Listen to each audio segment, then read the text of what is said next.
सत श्री अकाल प्यारे बच्चों। अज की इस वीडियो में असी करांगे क्लास 8th की इंग्लिश का लैसन नंबर 4 3 क्वेश्चनस मतलब 3 सवाल की समरी। बच्चों मैं इसकी समरी तुहानू पंजाबी विच ही दसांगी। अगर तुहानू इसकी इंग्लिश टू पंजाबी ट्रांसलेशन चाहिए है उस दे लई मैं एक अलग वीडियो बनाई हुई है जिसका लिंक मैं तुहानू डिस्क्रिप्शन बॉक्स में दे देवांगी। ठीक है, तो बच्चों चलो समरी नू शुरू करते हैं। मैं तुहानू एक कहानी के रूप में ही सुनावांगी। बच्चों एक बार एक राजा हुंदा है, ठीक है ना। वो चाहता है कि वो अपने राज वास्ते इस तरह के काम करे कि वो कदे भी फेल ना होवे। उहदे वास्ते उहदे 3 सवाल हुंदे हन। उहदा पहला सवाल हुंदा है कि काम करने वास्ते किहड़ा सही समा है। उहदा दूजा सवाल हुंदा वा कि किहड़े लोग जिहड़े आ वो मैनूं चंगे तरीके नाल सलाह दे सकदे हन। ते तीसरा सवाल हुंदा वा कि किहड़ा काम सब तो वध इंपॉर्टेंट है, सब तो वध महत्वपूर्ण किहड़ा काम है। ते किहड़े 3 सवाल है कि काम करने लई किहड़ा सही समय है, दूसरा कि उहदे जिहड़े सलाहकार किहड़े आ सही, तीसरा मतलब कि किहड़ा काम सब तो पहले किया जाए, किहड़ा काम सब तो वधिया वा। ठीक है, उहदे वास्ते की करदा वा कि वो अपने राज विच ढिंडोरा पिटवा दिंदा वा कि जिहड़ा भी मैनूं मेरे 3 सवालों का जवाब देवेगा मैं उसनूं बहुत ज़्यादा पैसा इनाम विच देवांगा।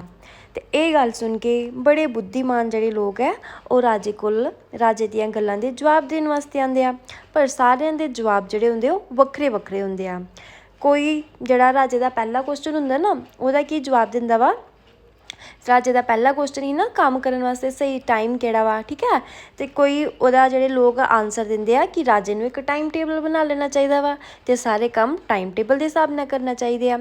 कोई कहंदा कि जिहड़ा राजा वा उन्होंने की करना चाहिए वा एक सभा बनानी चाहिए है जिहदे विच सिर्फ बुद्धिमान लोग ही होण, इंटैलीजेंट लोग ही होण अते वो राजे नूं दस्सण कि हुण किहड़ा काम करना वा, किहड़े टाइम ते किहड़ा काम करना वा।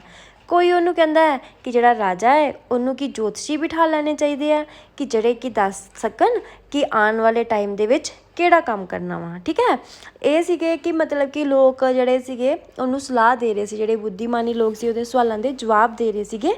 पहले सवाल दे पहला सवाल की सीगा कि काम करने लई किहड़ा सही टाइम है, दूसरा जिहड़ा सवाल सीगा उहदा कि उहदे चंगे सलाहकार किहड़े हो सकदे हन। ठीक है, ते उहदे वास्ते लोग की कहंदे आ कि जिहड़ा राजा वा उन्हां नूं की सलाहकार रख लेने चाहिए जिहड़े कि उहनूं चंगियां चंगियां सलाहां देण राजे नूं, है ना। कोई कहंदा कि जिहड़े राजे दे सिपाही है उही राजे नूं चंगी तरीके नाल सलाह दे सकदे आ, है ना। राजा इस दे तो भी खुश नहीं होया क्योंकि राजे नूं ये भी कोई सैटिस्फाई वाले आंसर जिहड़े सीगे वो नहीं लगे। फिर जिहड़ा राजे का तीसरा जिहड़ा सवाल सीगा लोगों ने उहदा उत्तर देना शुरू किया। तीसरा सवाल किहड़ा सीगा कि सब तो जिहड़ा महत्वपूर्ण काम किहड़ा वा जिन्हों कि पहले किया जाए। उहदे वास्ते लोगों ने कहा कि जिहड़ा युद्ध है वो वही सब तो महत्वपूर्ण काम है। कोई कहंदा कि साइंस सब तो वध महत्वपूर्ण काम है, कोई कहंदा धर्म ते कोई कहंदा पूजा। जिहड़ा राजा सी वो अपने 3 सवालों तो जिहड़े लोग दे रहे सी उन्हां तो खुश नहीं सी, इस करके उन्हें किसी नूं भी कोई इनाम नहीं दिता। जिहड़ा राजा सी उन्हें सुनिया सीगा कि जंगल दे विच एक सन्यासी रहिंदा वा, पर वो जिहड़ा सन्यासी है ना वो किते भी नहीं जांदा अते ना ही किसी लोग नूं मिलदा, वो सिर्फ जिहड़े नॉर्मल लोग है उन्हां नूं ही मिलदा वा, मीनस कि राजिਆਂ नूं नहीं सी मिलदा वो।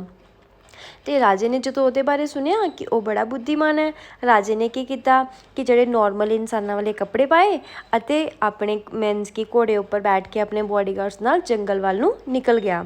फिर उन्हें रस्ते जो उस सन्यासी की कुटिया वाल पहुँचन लगा तो राजे ने की किया कि अपने जिहड़े घोड़े तो उतर गया तो जिहड़ा घोड़ा सी अपने अंग रखिया कि नूं दिता अते पैदल ही उस सन्यासी की कुटिया वाल नूं जाना शुरू हो गया। ठीक है, जदों सन्यासी दे कोल पुज गया सन्यासी ने उन्होंने विश किया, मतलब कि जिस तरह ही सत श्री अकाल वगैरह बुलाने ना उस तरह ही सन्यासी ने उसनूं विश किया। तो राजे ने सन्यासी नूं कहा कि जिहड़े सन्यासी जी मैं तुहाडे कोल अपने 3 सवालों के जवाब पुछण आया वां। तो सन्यासी उसनूं कोई उत्तर नहीं दिंदा, सन्यासी आराम नाल मीनस कि अपना काम कर रहा हुंदा। सन्यासी ना मिट्टी पुट रहा हुंदा कई दे नाल, सन्यासी लगातार मिट्टी पुटदा रहिंदा है। तो बाद विच राजा देखदा रहिंदा, राजा देखदा कि जिहड़ा बुढ़ा सन्यासी है मिट्टी पुटदा पुटदा थक जांदा वा।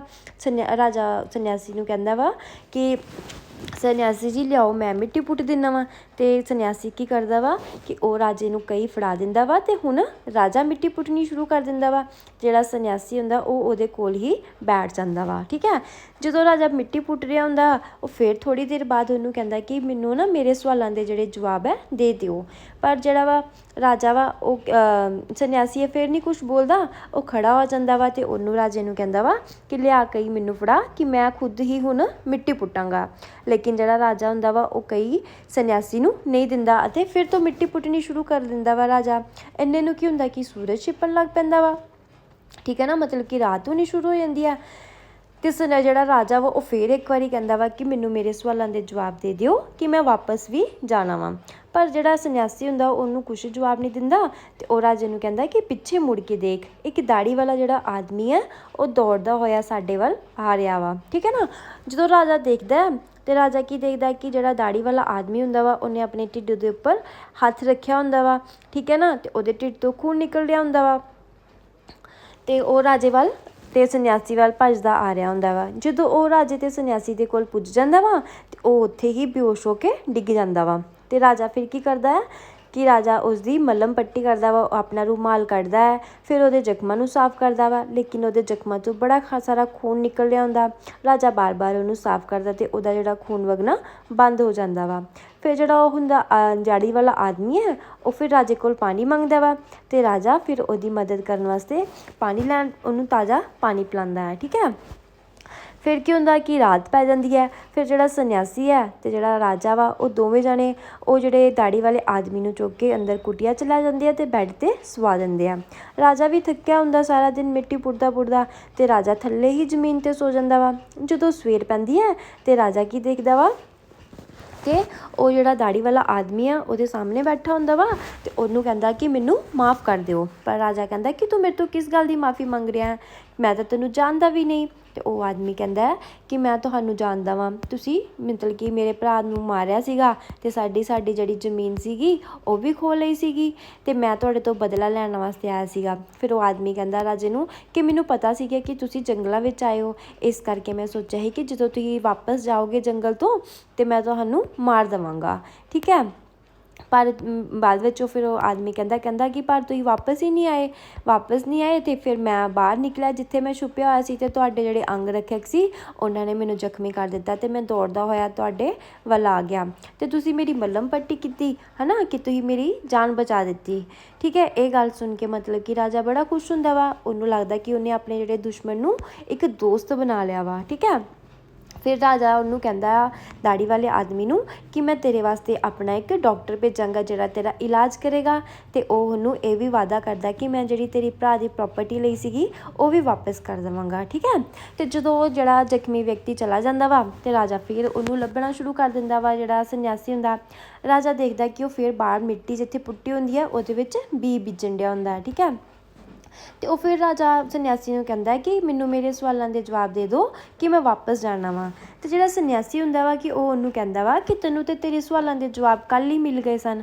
ਅਤੇ ਰਾਜਾ ਕਹਿੰਦਾ ਕਿ ਉਹ ਕਿਸ ਤਰ੍ਹਾਂ ਮਿਲ ਗਏ, ਮੈਨੂੰ ਤਾਂ ਮੇਰੇ ਸਵਾਲਾਂ ਦੇ ਜਵਾਬ ਮਿਲੇ ਹੀ ਨਹੀਂ ਆ। ਅਤੇ ਫਿਰ ਸੰਨਿਆਸੀ ਉਹਨੂੰ ਸਮਝਾਉਂਦਾ ਵਾ ਕਿ ਜਦੋਂ ਤੂੰ ਮੇਰੀ ਮਦਦ ਕੀਤੀ ਸੀ ਕੱਲ੍ਹ ਉਹ ਮਿੱਟੀ ਪੁੱਟਣ ਵਾਸਤੇ ਹੈ ਨਾ, ਅਤੇ ਮਤਲਬ ਕਿ ਉਹ ਤੇਰੇ ਵਾਸਤੇ ਸਭ ਤੋਂ ਵਧੀਆ ਟਾਈਮ ਸੀਗਾ ਕਿਉਂਕਿ ਤੂੰ ਮੇਰੀ ਮਦਦ ਕੀਤੀ, ਮਿੱਟੀ ਪੁੱਟੀ। ਫਿਰ ਉਹ ਜਿਹੜਾ ਆਦਮੀ ਸੀਗਾ ਅਗਰ ਤੂੰ ਮੇਰੀ ਮਿੱਟੀ ਨਹੀਂ ਪੁੱਟਦਾ ਹੈ ਨਾ, ਮੈਂ ਤੈਨੂੰ ਤੇਰੇ ਸਵਾਲਾਂ ਦੇ ਜਵਾਬ ਦੇ ਦਿੰਦਾ, ਤੂੰ ਵਾਪਸ ਚਲਾ ਜਾਂਦਾ ਅਤੇ ਉਹ ਜਿਹੜਾ ਆਦਮੀ ਸੀਗਾ ਉਹ ਤੈਨੂੰ ਮਾਰ ਦਿੰਦਾ ਹੈ ਨਾ। ਇਸ ਕਰਕੇ ਤੂੰ ਮੇਰੀ ਮਦਦ ਕੀਤੀ, ਤੈਨੂੰ ਮੇਰੇ 'ਤੇ ਤਰਸ ਆਇਆ, ਤੂੰ ਮੇਰੀ ਜਗ੍ਹਾ 'ਤੇ ਮੇਰੀ ਲਈ ਮਿੱਟੀ ਪੁੱਟੀ ਹੈ ਨਾ। ਅਤੇ ਸਭ ਤੋਂ ਵਧੀਆ ਟਾਈਮ ਸੀਗਾ ਜਦੋਂ ਤੂੰ ਮੇਰੀ ਮਦਦ ਕੀਤੀ। ਮਤਲਬ ਮਦਦ ਕਿਸ ਲਈ ਕੀਤੀ, ਜਦੋਂ ਰਾਜੇ ਨੇ ਸੰਨਿਆਸੀ ਦੇ ਲਈ ਮਿੱਟੀ ਪੁੱਟਣੀ ਸ਼ੁਰੂ ਕਰ ਦਿੱਤੀ। ਠੀਕ ਹੈ ਨਾ, ਅਤੇ ਰਾਜਾ ਕਹਿੰਦਾ ਕਿ ਇਹ ਤੇਰਾ ਸਭ ਤੋਂ ਵਧੀਆ ਕੰਮ ਸੀਗਾ ਕਿ ਤੂੰ ਮੇਰੀ ਮਦਦ ਕੀਤੀ। ਠੀਕ ਹੈ, ਫਿਰ ਜਿਹੜਾ ਸੰਨਿਆਸੀ ਆ ਉਹਨੂੰ ਸਮਝਾਉਂਦਾ ਵਾ ਕਿ ਇੱਕ ਸਭ ਤੋਂ ਵਧੀਆ ਟਾਈਮ ਉਹ ਵਾਲਾ ਸੀਗਾ ਕਿ ਜਦੋਂ ਤੂੰ ਉਹਦੇ ਜਿਹੜਾ ਜ਼ਖਮੀ ਹੋਇਆ ਇਨਸਾਨ ਹੀ ਉਹਦੀ ਮਰਹਮ ਪੱਟੀ ਕੀਤੀ ਹੈ ਨਾ, ਅਤੇ ਉਹਨੂੰ ਜਾਨ ਨੂੰ ਮੀਨਸ ਕਿ ਮਰਨ ਤੋਂ ਬਚਾਇਆ। ਅਤੇ ਉਹਦੇ ਨਾਲ ਕੀ ਹੋਇਆ ਕਿ ਤੇਰਾ ਇੱਕ ਚੰਗਾ ਦੋਸਤ ਬਣ ਗਿਆ, ਮਤਲਬ ਕਿ ਉਹ ਇੱਕ ਤੇਰਾ ਚੰਗਾ ਸਲਾਹਕਾਰ ਬਣ ਗਿਆ ਹੈ ਨਾ, ਦੋਸਤ ਬਣ ਗਿਆ। ਉਹਨੂੰ ਉਹਦੇ ਦੂਸਰੇ ਸਵਾਲ ਦਾ ਵੀ ਜਵਾਬ ਮਿਲ ਗਿਆ ਕਿ ਇੱਕ ਤਾਂ ਉਹਨੇ ਉਹਦੀ ਟਾਈਮ ਕਿਹੜਾ ਸੀ ਸਹੀ ਕਿ ਜਦੋਂ ਉਹਨੇ ਉਹਦੀ ਪੱਟੀ ਕੀਤੀ, ਅਤੇ ਦੂਸਰਾ ਸੀਗਾ ਕਿ ਉਹਦਾ ਸਲਾਹਕਾਰ ਕੌਣ ਸੀਗਾ ਕਿ ਉਹ ਜਿਹੜਾ ਬੰਦਾ ਸੀਗਾ ਉਹਦਾ ਦੋਸਤ ਬਣ ਗਿਆ। ਅਤੇ ਤੀਸਰਾ ਜਿਹੜਾ ਸੀਗਾ ਕਿ ਸਭ ਤੋਂ ਇੰਪੋਰਟੈਂਟ ਕੰਮ ਕਿਹੜਾ ਸੀ ਕਰਨ ਵਾਸਤੇ, ਉਹ ਇਹ ਸੀਗਾ ਕਿ ਰਾਜੇ ਨੇ ਜਦੋਂ ਸੰਨਿਆਸੀ ਦੇ ਲਈ ਮਿੱਟੀ ਪੁੱਟੀ, ਠੀਕ ਹੈ ਨਾ। ਫਿਰ ਜਿਹੜਾ ਰਾਜਾ ਸੰਨਿਆਸੀ ਉਹ ਰਾਜੇ ਨੂੰ ਸਮਝਾਉਂਦਾ ਵਾ ਕਿ ਇਸ ਕਰਕੇ ਜਿਹੜਾ ਟਾਈਮ ਹੁਣ ਚੱਲ ਰਿਹਾ ਵਾ ਨਾ, ਜਿਹੜਾ ਸਾਡਾ ਪ੍ਰੈਜ਼ੈਂਟ ਚੱਲ ਰਿਹਾ ਵਾ, ਉਹੀ ਸਭ ਤੋਂ ਵਧੀਆ ਵਾ। ਉਸ ਟਾਈਮ 'ਤੇ ਅਗਰ ਤੇਰੇ ਕੋਲ ਜਿਹੜਾ ਵੀ ਇਨਸਾਨ ਖੜਾ ਵਾ ਉਹ ਤੇਰਾ ਸਭ ਤੋਂ ਵਧੀਆ ਸਲਾਹਕਾਰ ਹੈ, ਅਤੇ ਉਸ ਇਨਸਾਨ ਦੇ ਲਈ ਤੂੰ ਜੋ ਕੁਛ ਵੀ ਕਰੇਗਾ ਉਹ ਤੇਰਾ ਸਭ ਤੋਂ ਵਧੀਆ ਕੰਮ ਹੋਏਗਾ, ਠੀਕ ਹੈ ਨਾ। ਇਸ ਤਰ੍ਹਾਂ ਜਿਹੜਾ ਰਾਜਾ ਸੀਗਾ ਉਹਨੂੰ ਉਹਦੇ ਸਵਾਲਾਂ ਦੇ ਜਵਾਬ ਮਿਲ ਗਏ, ਠੀਕ ਹੈ ਨਾ, ਅਤੇ ਰਾਜਾ ਵਾਪਸ ਚਲਾ ਗਿਆ, ਠੀਕ ਹੈ। ਅਤੇ ਬੱਚੋ ਤੁਹਾਨੂੰ ਇਹ ਸਮਰੀ ਕਿਸ ਤਰ੍ਹਾਂ ਦੀ ਲੱਗੀ ਮੈਨੂੰ ਕਮੈਂਟ ਕਰਕੇ ਦੱਸਿਓ। ਅਤੇ ਅਗਰ ਤੁਸੀਂ ਮੇਰੇ ਚੈਨਲ ਉੱਪਰ ਨਵੇਂ ਹੋ ਤਾਂ ਮੇਰੇ ਚੈਨਲ ਨੂੰ ਲਾਈਕ ਅਤੇ ਸਬਸਕ੍ਰਾਈਬ ਜ਼ਰੂਰ ਕਰਿਓ ਬੱਚਿਓ। ਤੁਹਾਡਾ ਇੱਕ ਲਾਈਕ ਅਤੇ ਸਬਸਕ੍ਰਾਈਬ ਮੇਰਾ ਜਿਹੜਾ ਹੌਸਲਾ ਵਧਾਉਂਦਾ ਹੈ, ਅਤੇ ਮੈਂ ਤੁਹਾਡੇ ਲਈ ਹੋਰ ਵੀਡੀਓਜ਼ ਬਣਾਵਾਂਗੀ। ਮਿਲਦੇ ਹਾਂ ਨੈਕਸਟ ਵੀਡੀਓ 'ਚ।